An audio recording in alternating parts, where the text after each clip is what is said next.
Buenas tardes, estimados amigos, seguidores de Molotov Digital. Como siempre, de un lugar de Nicaragua, estamos con ustedes. Hoy vamos a tener un programa extremadamente interesante. Pues nos acompaña una gran amiga de Nicaragua, una nicaragüense rusa, decimos nosotros, ¿verdad? Por los años que tiene ella de residir en nuestro país. Es Svetlana Alexandrovna Shemeriova. Bienvenida, Svetlana. Muchas gracias por invitarme a este programa. Excelente, estamos agradecidos que hayas aceptado la invitación. Svetlana tiene un portal muy interesantísimo. Vale la pena leer, conocerlo, leer tanta información valiosa que hay ahí. Se llama Rusófilo. Vamos luego a preguntarle a ella qué esto significa. También nos acompaña el día de hoy Jorge Capelán, compañero, colega, periodista, analista del Centro Regional de Estudios Internacionales. No te mencioné tu patronímico porque vos sos latino, ¿verdad? Sí. ¿Y cómo se llamaba tu papá? Capelán. Y el apellido de mi mamá era de Longo. Pero el apellido Capelán era de tu papá, pero sí. El nombre de él... Liber.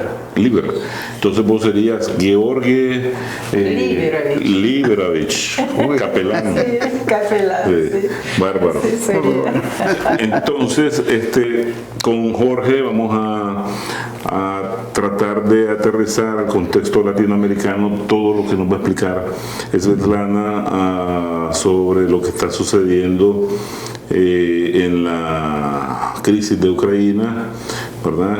Con también la operación especial militar que conduce Rusia ahí para desnazificar, ¿verdad? Ese territorio y muchos grandes aportes que le está haciendo desde ya a la humanidad. Antes de comenzar, Svetlana, los organizadores del programa, tú sabes quién es esta pilotka, ¿verdad? Muchas gracias. Una pilotka, un kepis de la Gran Guerra Patria. Así es. Trae el emblema del ejército soviético. Vamos a ponerlo. La estrella, sí. La voz y el martillo, se ven bellos, Svetlana todavía, ¿verdad? Ese kepis simbólico, patriótico. Y vamos a iniciar. ¿Qué significa rusófilo? ¿Por qué el nombre de tu portal? Ya. Rusófilos, en oposición a rusofobia, son personas que aman a Rusia. Rusofilia, amor a Rusia, y rusófilos son aquellos entonces que comparten con Rusia los valores, comparten las tradiciones. Por eso pues he nombrado el canal en Messenger Telegram. Búsquenlo ahí en Telegram, se llama Rusófilos. Ahí publicamos todo tipo de información que nos parece interesante en el sentido de que aquí no tenemos mucho acceso a la información verdadera. Todos estamos en manos de los mismos medios de comunicación masiva occidentales que prácticamente, pues, para decirlo suavemente, exponen su punto de vista y para decirlo de verdad simplemente mienten. Así es que los que realmente quieren saber qué es lo que pasa ahí, el diario, ¿cómo se llama? Las noticias diarias, los temas no solamente digamos de diarios, sino que filosóficos, económicos, políticos, geopolíticos. Entonces busquen este canal pues en Telegram, se llama Rusófilos. Bienvenidos. Bárbaro, va a encontrar de verdad mucha información importante, histórica, cultural, la coyuntural ahora, lo que está sucediendo en esa operación militar especial, ¿verdad? Nos gustaría que nos introducieras un tanto a los antecedentes de la decisión del presidente Vladimir Putin, ¿verdad?, de la Federación de Rusia, de ordenar, de ejecutar esa operación militar especial en Ucrania. Bueno, todos nosotros sabemos que el golpe en Ucrania, el primer intento fue en el 2004. En aquel entonces pues no fue apoyado directamente por el occidente colectivo, pero en el 2014 sí que ya fue realizado prácticamente con el escenario y los actores que el occidente colectivo impuso. O sea, en 2014 en Kiev sucedió lo que aquí sucedió en el abril del 2018, de eso no hay ninguna duda. También, digamos, yo diría que con una agravante que el occidente colectivo decidió usar el mismo patrón que se venía usando desde el Sacro Imperio germánico romano de la nación germánica. O sea, ¿qué significa Ucrania? Ucrania significa confín. En latín es margen. Entonces, cuando la gente que vive en márgenes de un país comienzan a lavarles el cerebro y comienzan a separarlos y comienzan a que ellos piensen que son, prácticamente comienzan a crear nazismo en esta gente que está en estos confines. Esto no es nuevo. Como ya les dije, se comenzó esta marginalización de la población de estas áreas durante el Sacro Imperio Romano de la nación germánica. Después lo continuaron el Imperio Austrohúngaro y bueno, el tercer acto comenzó a realizarse en el 2014 por el occidente colectivo, justamente con el objetivo de tirar, digamos, a una parte del pueblo ruso sobre la otra parte. En el mismo año, en cuanto llegaron al poder, comenzó la guerra. Algunas regiones, sobre todo del este de Ucrania, como Donetsk, Lugansk, que son las regiones más industriales y están en su mayoría pobladas por la gente de rusos, los que se consideran rusos, porque vuelvo a repetir, somos el mismo pueblo. Entonces esta gente no quiso aguantar el régimen impuesto por el occidente colectivo y decidieron separarse. Con lo que entonces el occidente colectivo no podía permitirlo y obligaron pues poco a poco al régimen nazi. El régimen nazi comenzó la guerra contra estas dos repúblicas, Donetsk y Lugansk. 8 años estaban bombardeando, estaban, destruyendo la infraestructura y nadie dijo nada.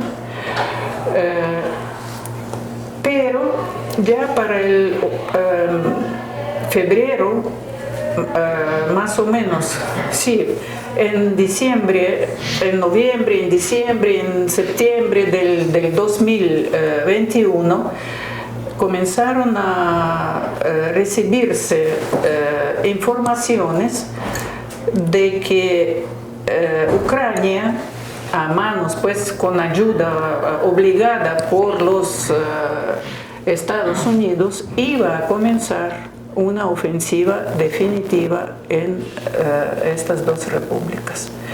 Entonces se trató, como todos ustedes saben, de primero pues ponerse de acuerdo. Se habló con el presidente Biden, después hubo las negociaciones entre la dirección de la OTAN y la dirección, el Estado General de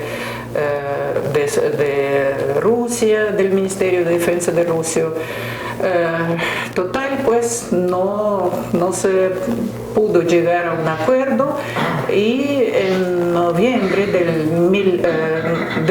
2021 se sacó lo que es conocido como el ultimátum de Ryabkov, donde se le pedía a OTAN que por favor se retirara a las fronteras que tenía la OTAN en 1997.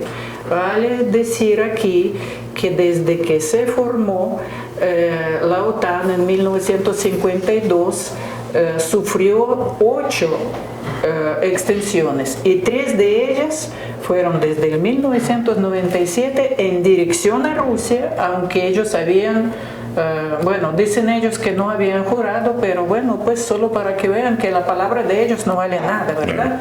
Pero sí habían acordado con el mismo Gorbachev que no se iban a extender más allá de lo que ya estaban en 1990. Entonces, con esta información de que Ucrania iba a comenzar una ofensiva definitiva en Donbass, con la imposibilidad de hacer reaccionar al occidente colectivo, el presidente Putin entonces tomó, creo yo, la única decisión correcta. Número 1, se les reconoció a las repúblicas como tales, porque hasta eso pues no se colaboraba con ellos, pero no estaban reconocidas como repúblicas independientes. Y una vez que se reconoció, pues hicimos una vez en una intervención suya, el presidente Putin dijo que el que golpea primero golpea 2 veces, y esto fue lo que justamente se hizo cuando el 24 de febrero comenzó la operación especial militar Z, simplemente pues para adelantarse a la ofensiva que ya tenía preparado el occidente colectivo a manos de Ucrania. Claro. Entonces, recapitulando con lo que nos comparte Svetlana, primero, después de que coronaron ellos el golpe de Estado en Ucrania, ¿verdad? Los norteamericanos y los europeos después, porque andaba la subsecretaria del Departamento de Estado, Victoria Nuland, repartiendo galletitas ahí con un senador, ¿verdad? Los manifestantes.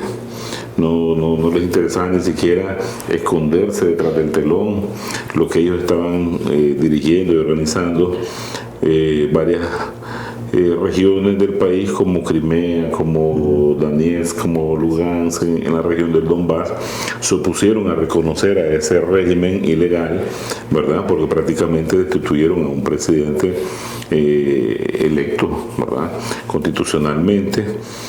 Y después del 2014 que eso sucedió, procedieron a realizar 8 años de genocidio contra esa población. Nos llama la atención una cifra de más de 14.000 personas, ¿verdad?, que fallecieron a causa de ese genocidio. En el 2015 se elaboró, ¿verdad?, el acuerdo de Minsk. Para no cumplirlos. Sí, para no cumplirlos, porque uno de los puntos principales era que el gobierno de Kiev, ¿verdad?, de Ucrania, tenía que sentarse con los gobiernos independentistas de Lugansk y Donetsk, y nunca lo quisieron hacer.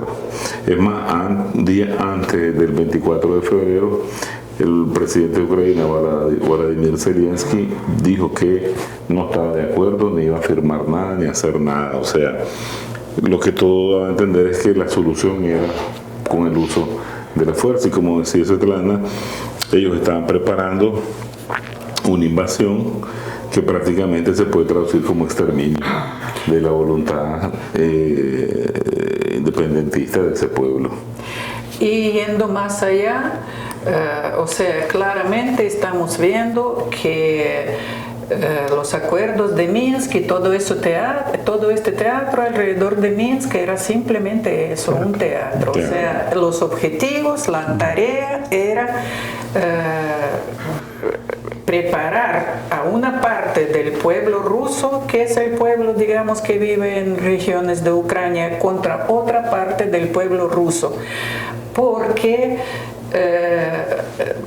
o sea, Rusia es el enemigo histórico del occidente colectivo. Entonces, ahora, cuando ellos tienen dos enemigos, China y Rusia, parece pues que se decidieron primero tocar a Rusia, y para eso pues prepararon todo eso. Por eso nunca se cumplieron ni iban a cumplirse esos acuerdos de Minsk. Claro. El objetivo era otro. Claro. Entonces, la cantidad del ejército ucraniano oscila entre arriba de 250.000 hombres efectivos, más unos 900.000 en reserva. Eso solo aquellos que han pasado ya el servicio militar. Y recuerdo que había una cifra ahí que alrededor de 125.000 tropas ucranianas eran las que estaban listas, ¿verdad? Sí. La mitad del ejército ucraniano para atacar a la población del Donbass, ¿verdad? Entonces, lógicamente, Rusia, miramos todo una serie de capítulos diplomáticos tratando de sentarse, de negociar, de evitar la guerra, de hacer demostraciones, vamos a decir, en ejercicios militares, demostrando el poderío que tiene ahora, que prácticamente muchos, o sea, ningún país tiene análogos que los pueda contrarrestar, ejercicios navales a gran escala, inclusive cerca ahí de Inglaterra, pero sin embargo la testarudez de la OTAN, de Occidente, de llevar a cabo ese proyecto de guerra, porque prácticamente nosotros lo vemos como un proyecto de guerra que arrastrará a Rusia a un mayor desgaste, tanto moral, psicológico de la población, como decías, para echar a chocar, a matarse a un mismo pueblo. Lógico, la campaña de prestigio global que ya le tenían preparada inmediatamente, ¿verdad? No había arrancado la operación cuando ya los medios oligopólicos mediáticos occidentales estaban contra Rusia, poniéndola como siempre malo de la película, y pues siguiendo todas las reglas y los procedimientos necesarios, tras la solicitud de ayuda de Donetsk y Lugansk, entra en marcha la operación militar especial rusa, y ya ha avanzado bastante, porque el primer punto, que es la liberación y la ayuda humanitaria a esos pueblos, prácticamente salvarlos del genocidio, porque eso era lo que estaban llevando a cabo estos señores. Y ahora lo que se conoce es un tanto que solo hay bolsones de mercenarios, de nazistas, del famoso ese batallón Azov, en la planta siderúrgica de Azovstal, que ya es prácticamente un reducto muy... Sí, pero también o sea, el frente está algo amplio, claro, no solamente en Mariupol, sí. Pero bueno, poco a poco, lo último que he oído, que el Estado Mayor del Ejército Ucraniano acaba de mandar, vos sabes que ellos tienen ahí, las fuerzas rusas tienen rodeado al 93 batallón. Entonces acaban de mandarles 3.000 soldados y 100 tanques, entretanques, vehículos pues blindados, para tratar de romper este cerco. Claro. Pero la inteligencia de la Fuerza Armada rusa ya sabía y los encontró con un bonito fuego. Claro. Así que no creo que hayan podido romper ningún cerco y no creo que hayan quedado completos. Claro. Le dieron una calurosa recepción. Exacto, a los rusos. A los rusos, Papa Rusia sería, a los rusos le dieron una calurosa recepción. Sí. Esto es importante porque el mundo está esperando una victoria definitiva sobre el nazismo. Pronto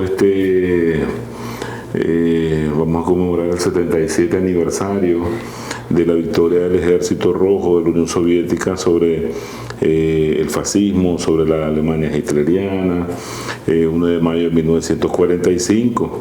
Y entonces la gente en las redes bastante opina, dice que bueno que sería que esa monstruosidad que está ahí cubriéndose con civiles, porque lo que hacen es utilizar a los civiles como escudos humanos. Que ese 9 de mayo se declare que eso ya está tomado y eso ya está destruido. Bueno, todos quisiéramos esto, ¿verdad? Pero en estos asuntos no hay que tener prisa. Claro. Nunca pues hay que dejar ni media raíz viva. Claro. Además de que ya reportan los blogueros que los civiles, yo no sé si ustedes han visto algunos videos de cuando estaban evacuando a los civiles de allá de Mariupol. En un video aparecen dos señoras bien vestidos con unos perritos pero de raza, y todo el mundo se preguntó, vaya, damas con perritos, ¿verdad? O sea, ¿de dónde? Así es que no todo está tan limpio, digamos. Los rusos somos, como se llama, misericordias, pero pues hay algunas personas ahí que entonces reportan los blogueros que los civiles que están ahí adentro con los nazis de Azovstal son esposas y algunos hijos pues de los mismos nazis que se fueron pues a estar con ellos. Así es que bueno, o tienen que entregarse porque no hay otra opción, ya no hay otra opción. Y todos quisiéramos que fuera para el 9 de mayo, pero ya Vladimir Vladimirovich ha dicho que nosotros no tenemos prisa, o sea, cuánto tiempo se requiere, tanto tiempo seguirá la operación. Claro, porque hay algo importante destacar, que el otro objetivo, que es la desmilitarización, esa va avanzando en tiempo y forma. La destrucción a la infraestructura del ejército ucraniano es colosal. Aeródromos, pistas, almacenes de municiones, de combustible, plantas de energía. Prácticamente el ejército de Ucrania ya no tiene su propio, pues, ni medios ni capacidad. Por eso es que el occidente está tan apurado para enviarles todo. Y bueno, para mí muy buena noticia es la destrucción del puente sobre el Dnieper, por el cual justamente pasa esta ayuda desde Rumanía. Así es que, nuestro Estado General ya declaró que cualquier tren, cualquier medio de transporte, sea avión, sea barco, que trae municiones a Ucrania, es un objetivo legítimo para nuestras Fuerzas Armadas. Para ser destruido. Exacto. Sí, entendemos que la capacidad de defensa antiaérea del ejército ucraniano, por lo menos en la región del Donbass, es prácticamente nula, pero también lo vemos porque no solo los golpes de precisión de la artillería táctica cae caen en la región del Donbass, sino que en todo el territorio de Ucrania, donde hay bases militares, líneas ferroviarias, centros de comunicación, las famosas estaciones RLC, radiolocalización, etcétera, etcétera. Defensa antiaérea, todo eso. La destrucción de la cantidad de tanques es enorme. Tenían como 2.900 tanques al inicio de la guerra. De aviones prácticamente ya no tienen aviones propios. Sí. Incluso ayer se bajó un avión que ya fue mandado por Eslovaquia, creo yo, o por Polonia. Quiero decir, o sea, a todas luces vemos que el objetivo de desmilitarización está yendo muy bien. Así es, o sea, no tan lento como la desnazificación, pero hay que entender que desnazificación se trata de personas, pues, y ahí hay que tener bastante cuidado. Va a llevar mucho más tiempo, sobre todo porque leímos que la Central de Inteligencia norteamericana estaba preparando a más de 30.000 fuerzas especiales ucranianas en cuestiones de sabotaje, diversionismo tras la línea, ¿verdad?, del frente.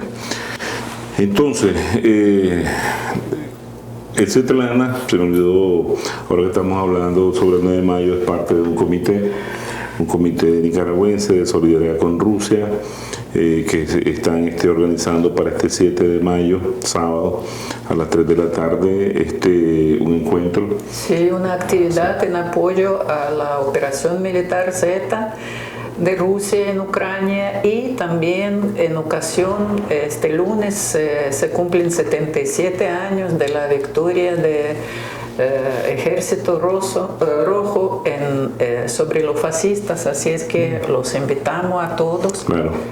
Ese comité, ahí le integran compañeros muy conocidos, porque son profesionales graduados en la URSS. Está un amigo, Edilberto Matus, que se graduó en Relaciones Internacionales, es analista. El doctor Julio Espinosa, un médico forense. Juan Vázquez, que fue ex embajador nuestro, ¿verdad?, en Rusia hace poco. Está Eddie López, que también es médico.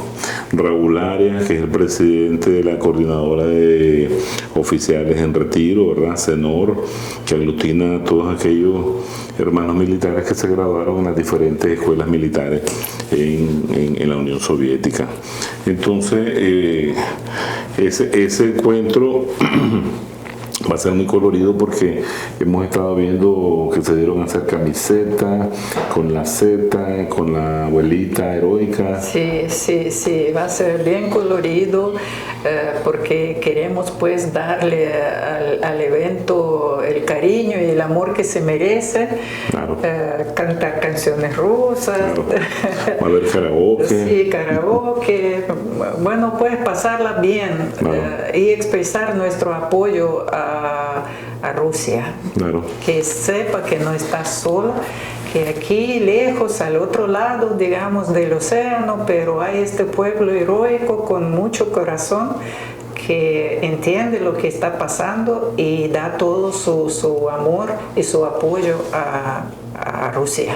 Eso es muy importante, porque me decía Raúl, ¿verdad?, como presidente de la CENOR, sin el apoyo decidido militar y económico de la Unión Soviética, hubiera costado mucho más defender la revolución de la guerra de Reagan. Y entonces lo que menos podemos hacer es estar allí a la par con ellos, ¿verdad?, en esta lucha, que no solo es para ellos, ni solo para la gente del Donbass, sino que para todo el mundo. Entonces, aquí sería interesante con Jorge ver un tanto, aterrizar, porque explicaba Svetlana de que hay una persistencia geopolítica testaruda, pero de fachada, ¿verdad?, de la OTAN, de avanzar hasta las puertas de Rusia y ahí instalar bases militares, armamento, vamos a decir, nuclear, que le permita el golpe nuclear y ganarle a Rusia la partida, y después apoderarse de todo su territorio, su riqueza, porque Rusia tiene recursos económicos, nos decía antes del inicio del programa, y puede respaldar su moneda, ¿verdad? Y su comercio en los recursos que dispone. Aquellos solo tienen un papelito con que compran esos recursos y al final hasta te lo terminan robando. Dijo, Rusia tiene petróleo real y el occidente tiene petróleo de papel. Sí. O sea, papelito. Sí, papelito. Imprimen. Es que la contradicción entre capital especulativo, ¿no? y economía real, desarrollo real de la producción.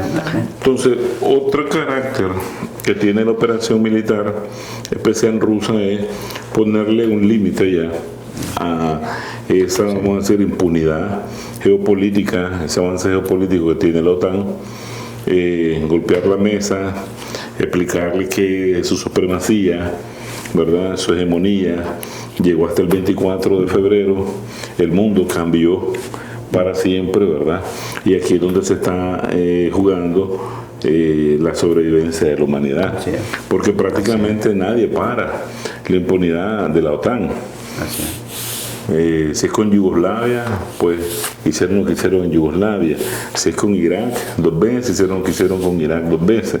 Si es Libia, Siria, donde andan, ellos hacen lo que quieren y nadie los puede contener, excepto en Siria.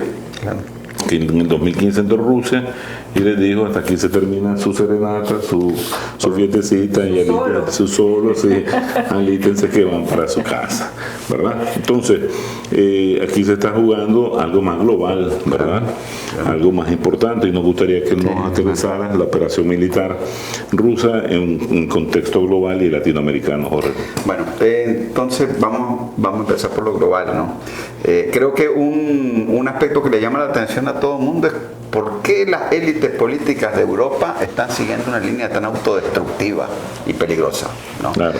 Autodestructiva, te digo, porque ahora dicen ellos que acuerdan, ¿no?, ponerle un bloqueo total a las importaciones de petróleo ruso.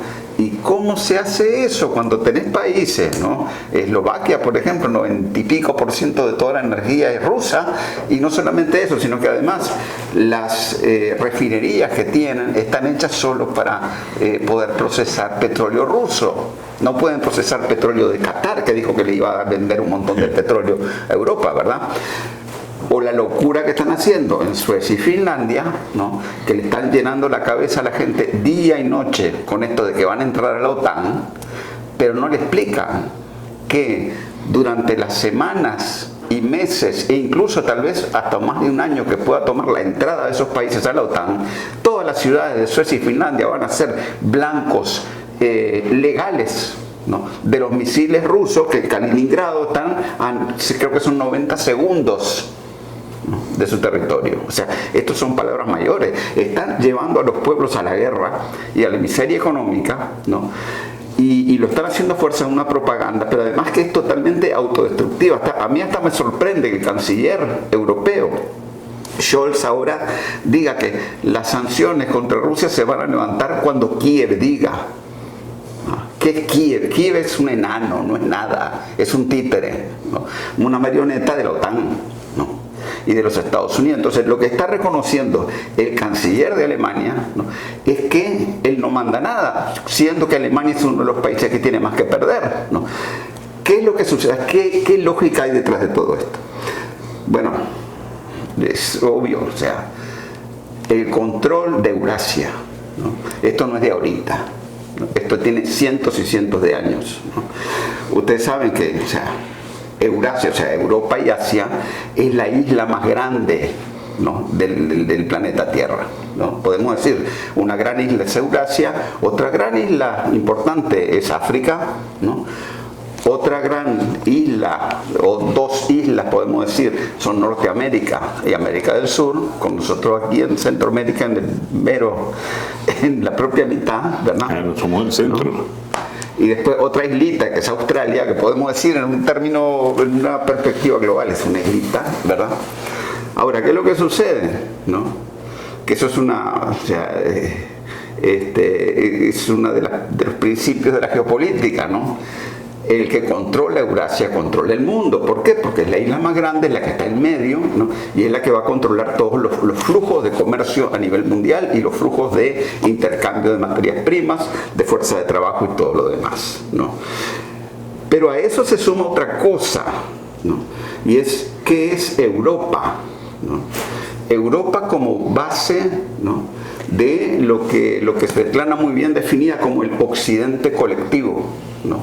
Hoy en día decimos occidente colectivo, queremos decir Estados Unidos, Canadá, los países de Europa Occidental, queremos decir Australia, queremos decir Japón incluso, ¿no?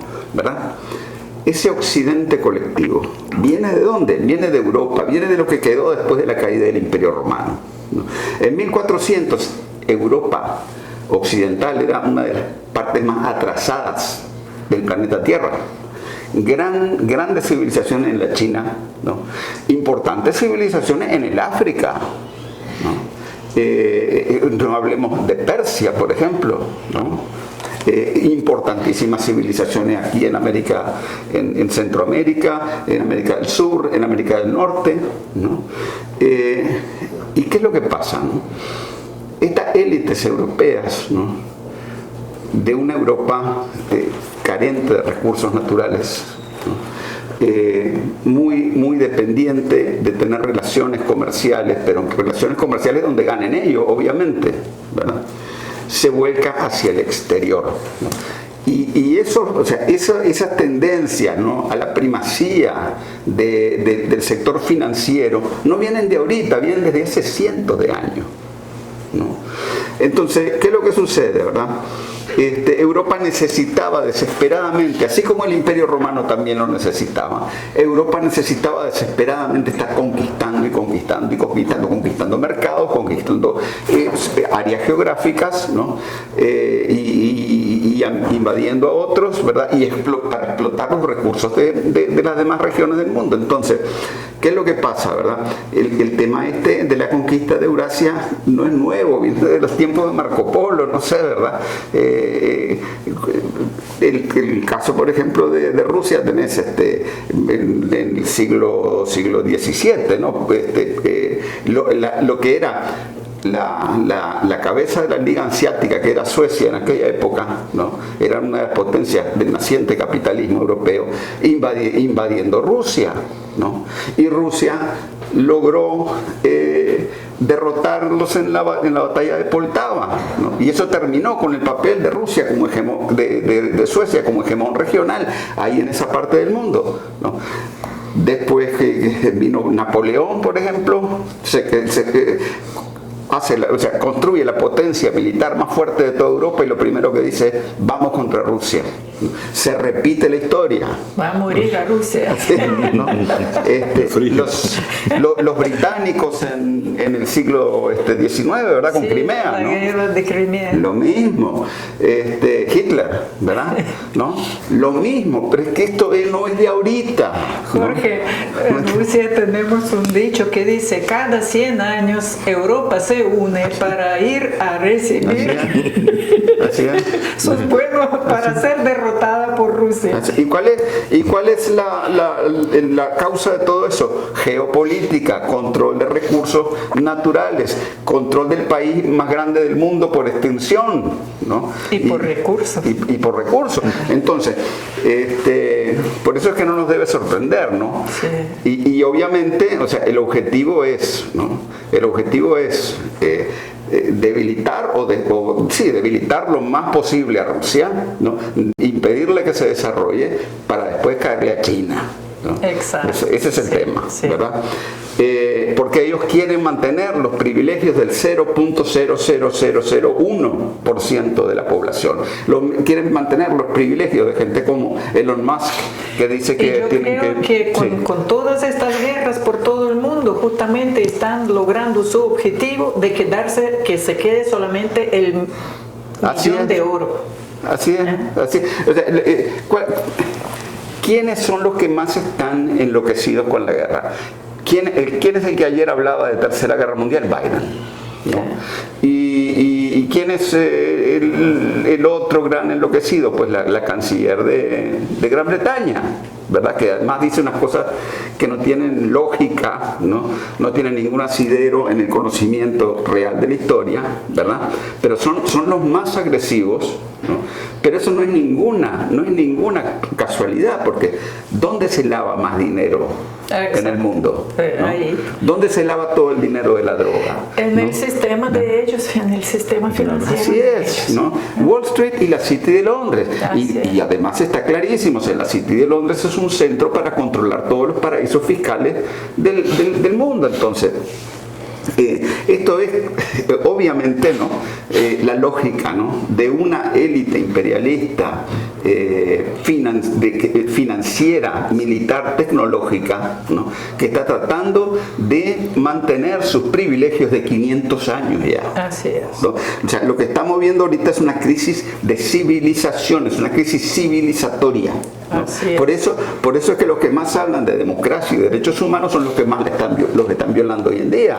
O sea, comprenderlos con el hasta lo contrario. Claro. Así es, así. Si dicen sí, es no. Si dicen no, es sí. Así es, ¿no? Pero es que estamos hoy en día, o sea, ellos son los que tienen un montón de tiempo de estar hablando de Orwell, Sí, 1984, la sociedad totalitaria, ¿no? Eso es lo que quieren, ¿verdad? sí. Y eso es lo que están construyendo hoy en día. Exactamente. ¿No? Con unas sociedades donde los teléfonos celulares nos espían todo el tiempo, ¿no? Las televisiones nos espían todo el tiempo y le mandan esa información a los monopolios occidentales, ¿no?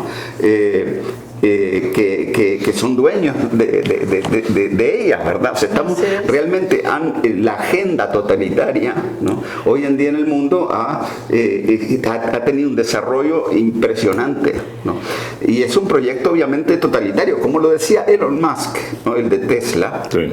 Decía, en el mundo tienen que quedar 100.000 personas, ¿no? Y los demás tienen que irse en una nave espacial a Marte, ¿no? Bueno, yo creo que el primer pasajero debería de ser más. Así es. Yo digo que cuando nosotros éramos jóvenes, todos pensábamos y soñábamos en utopías. Y esta gente construye anti-utopías. Claro, o sea, la sociedad es de mal, completamente elitarias. Claro. Así es. Claro. Así es. Cuando llegó la ministra de Relaciones Exteriores de Inglaterra a la primera ronda a Moscú, y se encontró con el ministro ruso Sergei Lavrov. Yo me acuerdo, los de Voronezh. Sí, fue tan cómica su participación cuando llegó de regreso a Inglaterra. La opinión pública se mofaron de ella, y decía ahí un periódico: qué alegría la del mejor ministro de Relaciones Exteriores, que es Lavrov, encontrarse con el peor de los ministros de Relaciones Exteriores, que es la nuestra, ¿verdad? Y lo otro es, eso hay un rejuego ahí con esa teoría de este estudioso geopolítico Karl Haushofer del Lebensraum, el espacio vital, que es lo que vos decías, ¿verdad? Avanzar hacia aquellos espacios que te son importantes para tu desarrollo, ¿verdad? Sí, pero fíjate que hay también una paradoja, porque hablando un poco sobre la locura esta en Europa, que Europa Occidental es la que está perdiendo, es uno de los grandes perdedores, ¿no? Pero, o sea, ¿qué es lo que pasa? O sea, ¿cuál es el plan de esto, ¿no? Wall Street, la City de Londres, ¿verdad? Estamos hablando de la élite, la hiperélite mundial, ¿no? Una élite financiera, tecnológica, militar, dependiente de saquear el erario público, ¿no? Y recordemos, mira, dicen, ahora todo el mundo está preocupadísimo con Elon Musk porque se va a comprar Twitter, pero nadie dice que Elon Musk tiene unos contratos fabulosos con el ejército de Estados Unidos. O sea, por un lado lo ponen como enemigo de la democracia, pero por otro lado es uno de los grandes beneficiarios, ¿no? de esta maquinaria de guerra hoy en día estatal. Claro. Ahora, ¿qué es lo que pasa? O sea, un objetivo, además de debilitar y de prácticamente, entre comillas, neutralizar a Rusia, sí. El otro objetivo es destruir o impedir que Europa pueda levantar cabeza como un polo alternativo, ¿no? a estos intereses globalistas. ¿verdad? O sea, es el pleito dentro de ellos mismos. Dentro de ellos mismos, sí, sí. Llevarlo como vagón de tren. Sí, sí. Ahora, ¿cuál es la lógica? ¿Cuál es el objetivo de esto, no?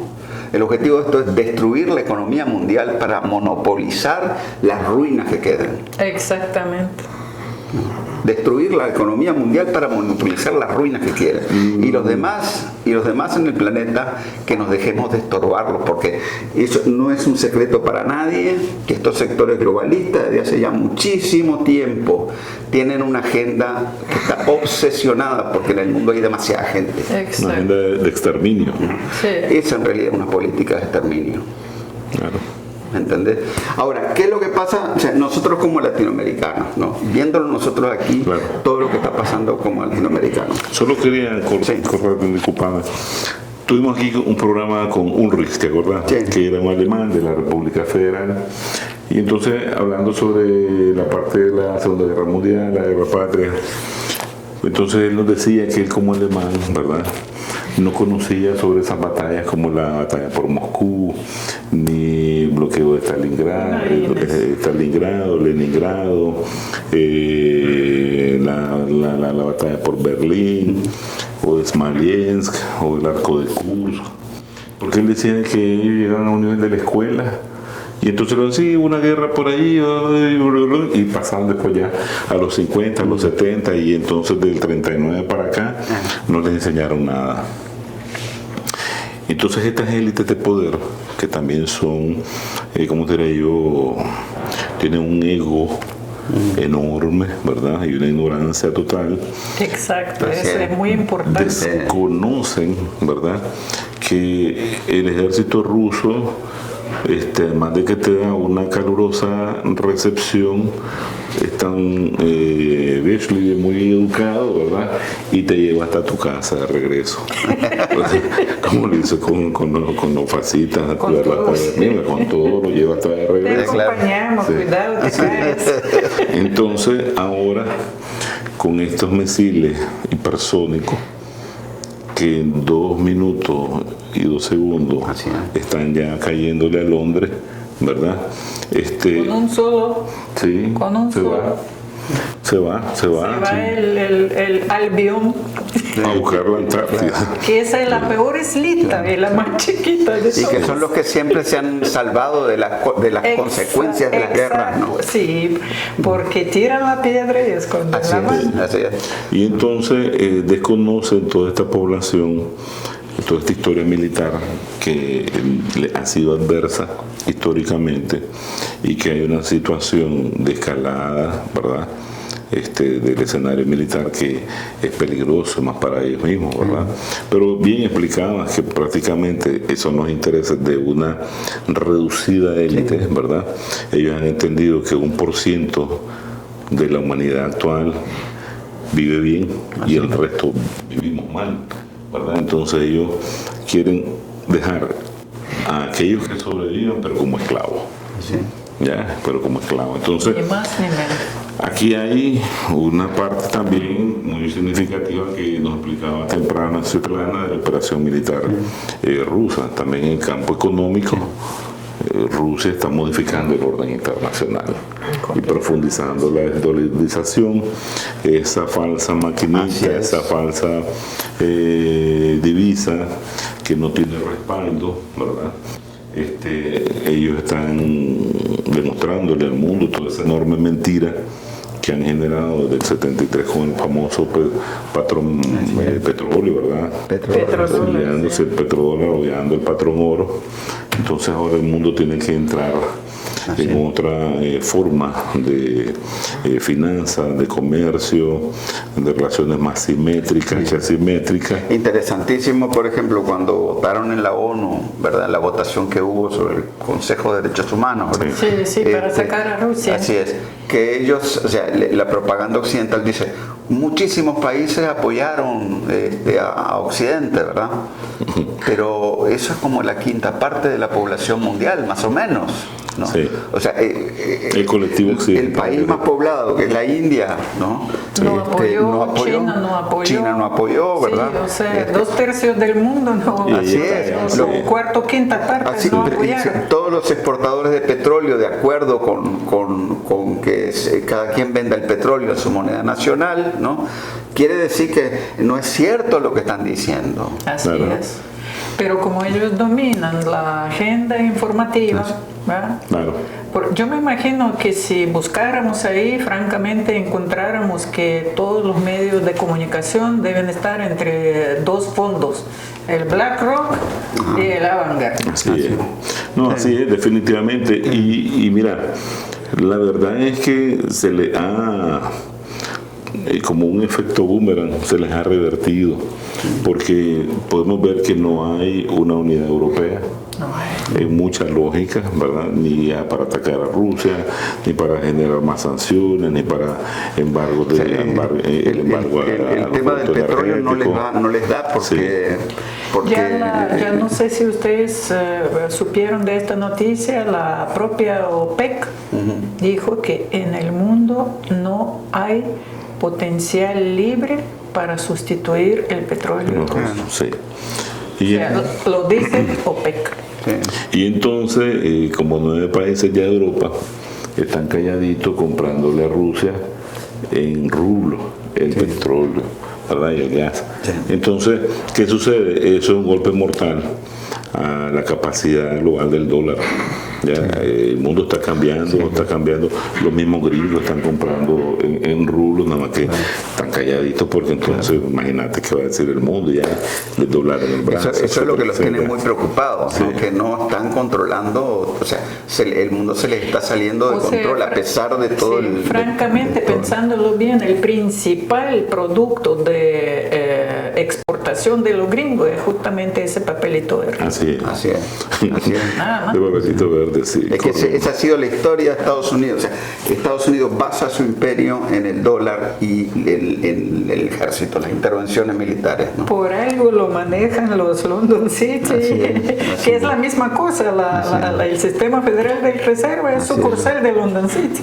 Claro. No, pero es impresionante porque así desbancaron a Gran Bretaña de su papel como la principal potencia imperialista, desbancaron a Alemania de Francia, lo hicieron pelearse entre ellos, matarse entre ellos, y después les prestaban plata y los endeudaban por los siglos de los siglos, ¿verdad? Claro. ¿No? Y es lo que están haciendo ahorita con Ucrania, con el sistema de Lend-Lease, o sea, de más préstamo a alquiler. O sea, endeudar el territorio sin importar a quién pertenezca.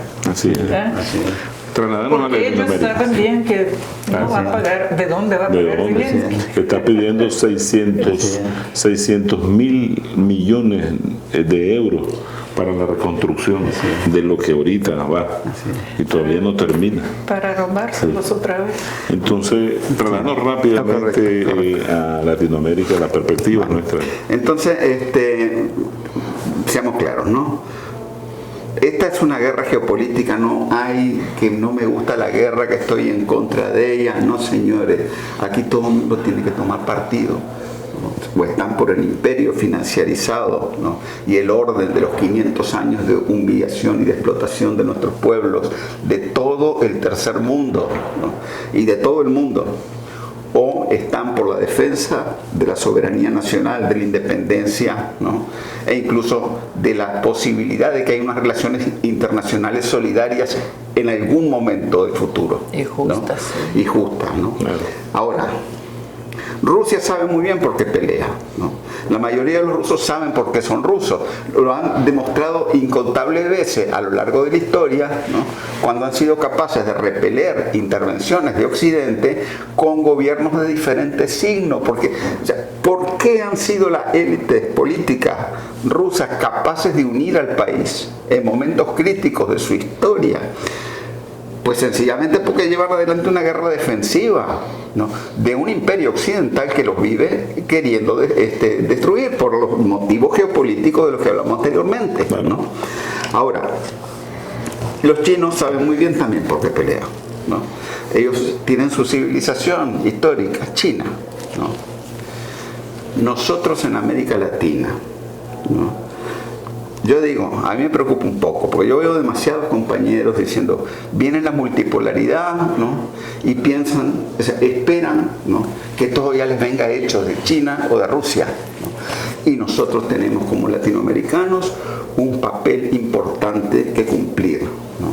Y esto pasa por nuestro proyecto histórico, que es el proyecto de la Vía Yala. Tenemos que fortalecer todo ese proyecto imperiosamente, ¿no? Mira, el tema es que, o sea, la dominación imperial, ¿no?, está en crisis, estamos en una crisis civilizatoria, todo el sistema del dólar se está viniendo abajo, todo esto puede tener consecuencias muy destructivas para la humanidad, ¿no? Porque la salida que está buscando Washington es buscar cómo provocar una guerra termonuclear, ¿no?, que eso ahí sería sin ganadores, ¿no?, obviamente. Ahora, ¿qué es lo que pasa, no? Aquí nosotros tenemos élites políticas de diversos signos, ¿no? Todo el mundo hoy en día quiere hacer negocio con unos y con otros, ¿no? Y creo que hay una diferencia entre una élite política que trate de negociar relaciones, ¿no?, con una base popular fuerte y con un proyecto enraizado en las mayorías, ¿no?, que un gobierno que solo busque cómo reproducir los intereses de una élite, ¿no? Y en medio de todo eso nosotros estamos sembrados de bases militares estadounidenses en todo nuestro territorio, ¿no? En Panamá hay un montón de bases, creo que hay más bases militares en Panamá de las que hay en Colombia, ¿no? Tenemos, aquí en Nicaragua por suerte no hay, ¿no?, bases militares estadounidenses, ¿verdad? Ahorita hay, por ejemplo, hay varias bases militares en Sudamérica. Quiero, para mencionar un ejemplo ahorita, ¿no?, en Neuquén, ¿no?, se está construyendo, tiene años de estarse construyendo una base militar supuestamente contra desastres, pero que no es para causar desastres, no es para impedirlo, ¿verdad? ¿No? Y hay todo un movimiento, ¿no?, hay todo un movimiento de protesta contra esa base militar que se está construyendo. Pero a lo que voy, o sea, yo no creo cualquier guerra, o sea, los Estados Unidos tienen mucho tiempo de no estar interviniendo con tropas sobre el terreno aquí. La última vez fue en Haití, ¿no? Pero, o sea, ellos prácticamente intervienen en lugares que están destruidos, ¿no? En el caso, por ejemplo, de la invasión de Panamá en los años 80, ¿verdad? En esa invasión ellos contaban con que el mismo poder de Noriega, y eso estaba muy carcomido, el mismo Noriega era gente de ellos, ¿no? Había problemas internos muy, muy graves, pero de lo contrario, o sea, los Estados Unidos no se van a meter aquí en América Latina contra ningún adversario que se les pueda parar enfrente, ¿no? Esa es una. Y la otra cosa es que ellos son expertos en guerras de tipo destructivo, ¿no? Te pueden hacer golpes de Estado, te pueden hacer, entre comillas, revoluciones de colores, te pueden impedir de llevar adelante una política soberana, ¿no?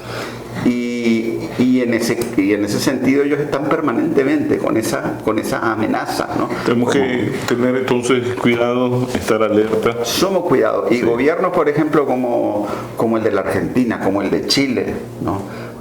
Perú es rehén, el gobierno de Perú es rehén, claro, ¿no?, de los poderes fácticos pro-occidentales, claro, ¿verdad? Un eventual gobierno de Petro en Colombia van a tener que estar muy, pero muy atentos, ¿no?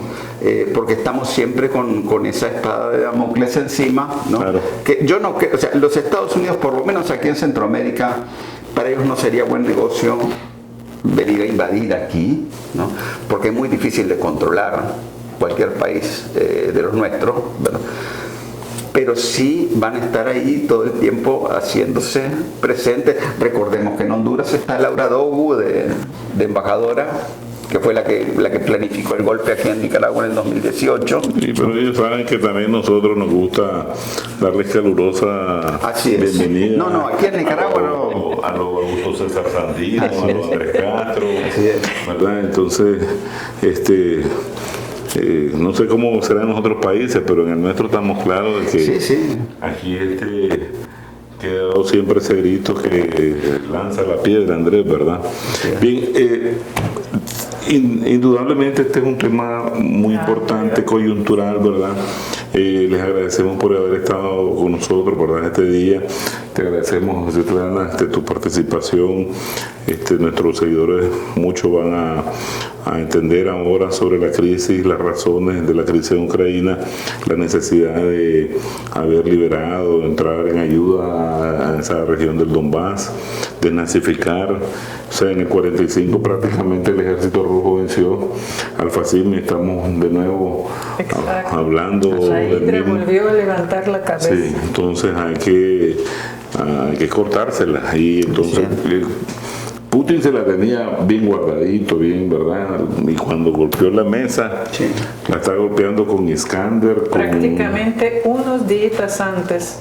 Claro. ¿Cómo se llama? Les quitó la agenda, se anticipó. puso la suya. Sí, es muy importante. Rusia sigue dando la batalla. Les agradezco mucho, ¿verdad? Jorge, como siempre, gracias por venir. Gracias, y gracias por el regalo. Claro. La cinta de San Jorge, vemos ahí. Eso es fuego y pólvora, significa, ¿verdad? Sí. Es una cinta de batalla, de guerra. De Rusia. Le agradecemos a ustedes, amigos seguidores, por estar siempre con nosotros como Lotov Digital. Desde algún lugar de Nicaragua nos vemos en la próxima entrevista y muchas gracias.